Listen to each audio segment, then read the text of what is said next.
Relay করে শোনানো হলো। বাংলাদেশ বেতার সিলেট। এবারে শুনুন আমাদের স্থানীয় খবর। আসসালামু আলাইকুম। আজ বৃহস্পতিবার 24শে বৈশাখ 18ই জিলকত 7ই মে। বাংলাদেশ বেতার সিলেট। সংবাদ পড়ছি রেজাউল করিম রাব্বি। মুজুর্দি ইয়ামানি হজরত শাহজালাল রহমতুল্লাহি আলাইহির 705তম উরুস মোবারক আজ থেকে শুরু হচ্ছে। এ উপলক্ষে সিলেটে তার মাজার প্রাঙ্গণে দেশ বিদেশের বিপুল সংখ্যক ভক্ত আশিকানদের সমাগম ঘটেছে। 2 দিনব্যাপী উরুসের কর্মসূচির মধ্যে রয়েছে মাজারে গিলাফ ছড়ানো, জিকির আজকার, আখিরি মোনাজাত ও শিরনি বিতরণ। সততা, ন্যায় ও সুশাসন প্রতিষ্ঠার জন্য সুদূর ইয়েমেন থেকে সিলেটে এসেছিলেন হজরত শাহজালাল রহমতুল্লাহি আলাইহি আজ থেকে 800 বছর আগে। মানুষকে শান্তির সুন্দর পথ প্রদর্শন করে 1341 খ্রিস্টাব্দে 60 বছর বয়সে তিনি পরলোক গমন করেন। নাগরিক সেবা সহজতর করার লক্ষ্যে সিলেট সিটি কর্পোরেশন 42টি ওয়ার্ডকে 5টি অঞ্চলে বিভক্ত করা হয়েছে। দৈনন্দিন ও অন্যান্য সেবামূলক কার্য পরিচালনা নিশ্চিত করার লক্ষ্যে এই উদ্যোগ নেওয়া হয়েছে। এর মধ্যে 10টি ওয়ার্ড নিয়ে 1 নং অঞ্চল, 6টি ওয়ার্ড নিয়ে 2 নং অঞ্চল, 3, 4 ও 5 নং অঞ্চলের প্রতিটিতে 8টি করে ওয়ার্ড রয়েছে। আসন্ন পবিত্র ঈদুল আজহা উপলক্ষে সারা দেশে ঘরমুখী মানুষের যাতায়াত সহজ করতে অগ্রিম ও ফিরতি ট্রেনের টিকিট বিক্রির সূচি প্রকাশ করেছে বাংলাদেশ রেলওয়ে। আগামী 13ই মে থেকে শুরু হবে অগ্রিম টিকিট বিক্রি। প্রতিদিন সকাল 8টা থেকে রেলওয়ে ওয়েবসাইটে টিকিট পাওয়া যাবে। একজন যাত্রী একবারে সর্বোচ্চ 4টি টিকিট কিনতে পারবেন। তবে ঈদ উপলক্ষে কেনা কোনো টিকিট ফেরত বা রিফান্ড করা হবে না।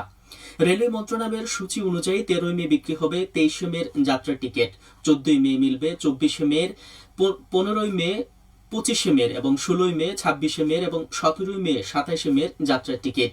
ঈদ উপলক্ষে ফিরতি যাত্রার টিকিট বিক্রি শুরু হবে 21 মে। ওই দিন 31 মে ফেরার টিকিট বিক্রি করা হবে। এরপর 22, 23, 24 ও 25 মে যথাক্রমে 1, 2, 3 ও 4 জনের ফিরতি টিকিট বিক্রি হবে। সিলেট সিটি কর্পোরেশনের প্রশাসক আব্দুল কাইম চৌধুরী শহীদ ডক্টর শামসুদ্দিন আহমদ হাসপাতালে হাবের চিকিৎসার কার্যক্রম পরিদর্শন করেছেন গতকাল। এ সময় তিনি চিকিৎসা কার্যক্রমের সন্তোষ প্রকাশ করেন এবং রোগীদের প্রতি আরও আন্তরিক ও মানবিক সেবা নিশ্চিত করতে চিকিৎসক ও স্বাস্থ্যকর্মীদের প্রতি আহ্বান জানান। তিনি বলেন, শহীদ শামসুদ্দিন হাসপাতাল বর্তমানে হামের চিকিৎসার জন্য কাজ করছে। এমএজি উসমানী মেডিকেল কলেজ হাসপাতাল এবং শামসুদ্দিন হাসপাতালের বিশেষজ্ঞ চিকিৎসকরা দায়িত্ব পালন করছেন। এ সময় এমএজি উসমানী মেডিকেল কলেজ হাসপাতালের পরিচালক ব্রিগেডিয়ার জেনারেল উমর রাশেদ মুনি জানান, উসমানী হাসপাতালে 10টি নিবিড় শিশু পরিচালনা ইউনিট চালুর পাশাপাশি রোগীর চাপ সামাল দিতে শামসুদ্দিন হাসপাতালে অতিরিক্ত 60টি পিআইসিইউ চালু করা হয়েছে। পরিদর্শনকালে সিলেট মেডিকেল বিশ্ববিদ্যালয়ের উপাচার্য অধ্যাপক ডাক্তার মোহাম্মদ জিয়াউর রহমান চৌধুরী সহ চিকিৎসক ও কর্মকর্তারা উপস্থিত ছিলেন। সিলেট বিভাগীয় পর্যায়ে জাতীয় বিজ্ঞান ও প্রযুক্তি সপ্তাহ এবং বিজ্ঞান মেলা আয়োজনের লক্ষ্যে প্রস্তুতিমূলক সভা গতকাল বিভাগীয় কমিশনারের কার্যালয়ে অনুষ্ঠিত হয়। অতিরিক্ত বিভাগীয় কমিশন আশরাফুর রহমানের সভাপতিত্বে এই সভা মেলার আয়োজনের কর্মপরিকল্পনা গ্রহণ করা হয়। এর মধ্যে রয়েছে কুইজ প্রতিযোগিতা ও সেমিনার। এ সময় বিভিন্ন দপ্তরের সরকারি কর্মকর্তা, স্কুল ও কলেজের প্রধানগণ উপস্থিত ছিলেন। পুষ্টি বৈষম্যের দিন শেষ, গর্ব স্বনির্ভর বাংলাদেশ। এই প্রতিপাদ্যকে পুষ্টি নিয়ে পুষ্টি সমাপনী অনুষ্ঠান অনুষ্ঠিত হয়েছে গতকাল মৌলভীবাজারের কমলগঞ্জ ও জুড়ি উপজেলায়। জনস্বাস্থ্য পুষ্টি প্রতিষ্ঠানের আয়োজনে আলাদাভাবে 2 উপজেলা পরিষদের সমাপনী অনুষ্ঠিত হয়। পরে কমলগঞ্জ উপজেলায় পুষ্টি বিষয়ে চিত্রাঙ্কন ও কুইজ প্রতিযোগিতা বিজয়ী 32 ও জুড়ি উপজেলায় 28 জনের মধ্যে ক্রেস্ট ও সম্মাননা স্মারক প্রদান করা হয়। উভয় সভায় সরকারি কর্মকর্তা, জনপ্রতিনিধি, নারী, কিশোর সহ বিভিন্ন শ্রেণীর ব্যক্তিবর্গ উপস্থিত ছিলেন। সুনামগঞ্জের শান্তিগঞ্জ উপজেলায় উপজেলা স্বাস্থ্য কমপ্লেক্সে নিয়মিত আলট্রাসোনোগ্রাফ সেবা চালু করা হয়েছে।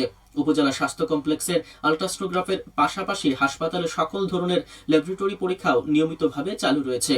রোগীরা এখন সহজেই প্রয়োজনীয় পরীক্ষা নিরীক্ষা করতে পারছেন। স্বাস্থ্য বিভাগের পক্ষ থেকে উপজেলাবাসীকে হাসপাতালে এসে সেবা গ্রহণের আহ্বান জানানো হয়েছে। শান্তিগঞ্জ উপজেলার স্বাস্থ্য কর্মকর্তা বিষয়টি নিশ্চিত করে জানান, সাধারণ মানুষের দোরগোড়ার উন্নত স্বাস্থ্যসেবার পৌঁছে দিতে এই উদ্যোগ নেওয়া হয়েছে। সুনামগঞ্জ জামালগঞ্জ উপজেলায় অভ্যন্তরীণ বোরো ধান সংগ্রহ কর্মসূচি উদ্বোধন করা হয়েছে। গতকাল বিকেলে উপজেলার সাচনা বাজার এলাকায় এলএসডি খাদ্য গুদাম প্রাঙ্গণে এই কর্মসূচির উদ্বোধন করেন সুনামগঞ্জ ১ আসনের সংসদ সদস্য কামরুজ্জামান কামরুল। উদ্বোধনী অনুষ্ঠানে ধানের দামের ক্ষেত্রে কৃষকদের ন্যায্য মূল্যের নিশ্চিতের আশ্বাস দেন। অনুষ্ঠানে সভাপতিত্ব করেন জামালগঞ্জ উপজেলা নির্বাহী কর্মকর্তা আব্দুল মতিন খান।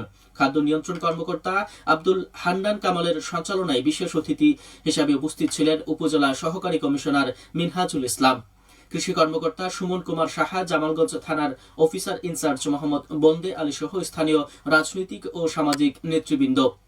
জামালগঞ্জে চলতি মৌসুমে মোট ২,৩৭৩ টন ধান, ১,০০২ টন আতপ এবং ৩,৯৯২ টন সিদ্ধ চাল সংগ্রহের লক্ষ্যমাত্রা নির্ধারণ করা হয়েছে। সবশেষে আবহাওয়া।